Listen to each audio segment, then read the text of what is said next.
આગળ વાત સુરતની કરીએ। સુરતમાં બાળકી સાથે દુષ્કર્મ આચરનાર આરોપીને ઝડપી પાડવામાં આવ્યો છે। આરોપી રવિશંકર ઠાકુરની ઉત્તર પ્રદેશથી ધરપકડ કરવામાં આવી છે। બાળકી અને આરોપી સુરતમાં છૂટક મજૂરી કરતા હતા। રેલવે સ્ટેશને મજૂરી કરતા એકબીજાના સંપર્કમાં આવ્યા હતા। મિત્રતાનો ફાયદો ઉઠાવીને આરોપીએ દુષ્કર્મ આચર્યું હતું। રાત્રિ દરમિયાન જાડી ઝાંખરામાં લઈ જઈ દુષ્કર્મ આચરવામાં આવ્યું હતું। રેલવે પોલીસ સ્ટેશનમાં આરોપી વિરુદ્ધ ફરિયાદ દાખલ કરવામાં આવી હતી, જેની ધરપકડ કરવામાં આવી છે, જેની સામે કાયદેસરની કાર્યવાહી હાથ ધરાશે।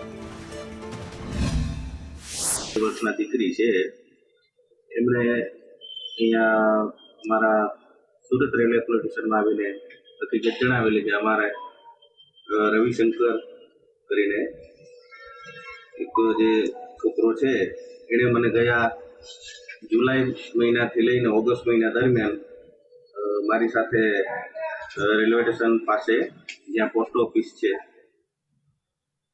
એની નજીકમાં જે અવાવરું જગ્યા છે ત્યાં લઈ જઈને અવારનવાર રાત્રે મારી સાથે દુષ્કૃત્ય કરે છે એવું જણાવેલું, જેથી